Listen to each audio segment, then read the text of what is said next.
Hello, sisters and brothers. Our devotional for today, for April 23, is a reflection on My Utmost for His Highest, a series of devotionals written and compiled by Oswald Chambers. You can always find the link for the daily devotional at utmost.org.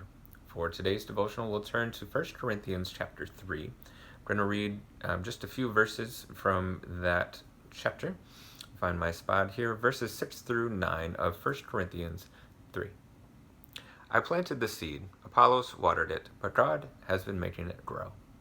So neither the one who plants nor the one who waters is anything, but only God who makes things grow. The one who plants and the one who waters have one purpose, and they will each be rewarded according to their own labor. For we are co-workers in God's service. You are God's field, God's building. And the title of today's devotional is, Do You Worship the Work? Beware of any work for God that causes or allows you to avoid concentrating on Him. A great number of Christian workers worship their work. The only concern of Christian workers should be their concentration on God. This will mean that all the other boundaries of life, whether they are mental, moral, or spiritual limits, are completely free with the freedom God gives His child. That is, a worshiping child, not a wayward one. A worker who lacks this serious controlling emphasis of concentration on God is apt to become overly burdened by his work. He is a slave to his own limits, having no freedom of his body, mind, or spirit. Consequently, he becomes burned out and defeated. There is no freedom and no delight in life at all. His nerves, mind, and heart are so overwhelmed that God's blessing cannot rest on him. But the opposite case is equally true.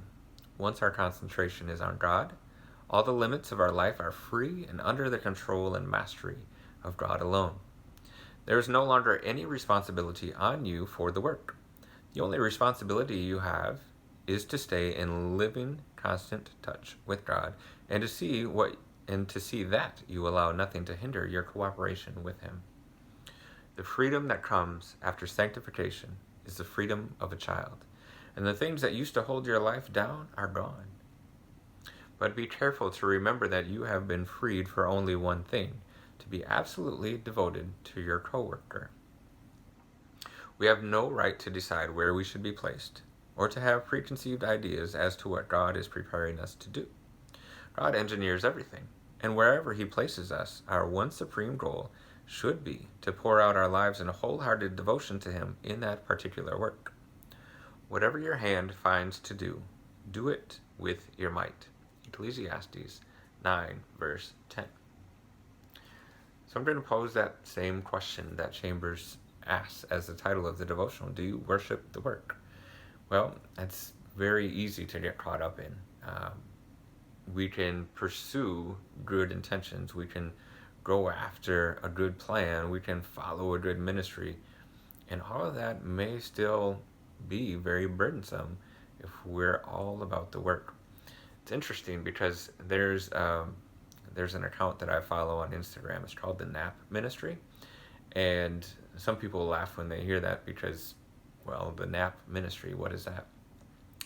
But I actually learn a lot from them because they talk about how we get so caught up in being productive and how we get so caught up in doing. And there's so much freedom in rest. And it's not that we become ineffective by pausing. And God gave us the Sabbath. That should be a regular part of our rhythm, that we pause, that we rest.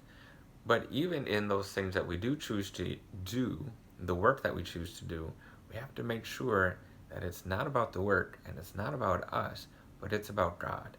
When Chambers said that we should be absolutely devoted to your coworker, he put worker in capital W because he's talking about God.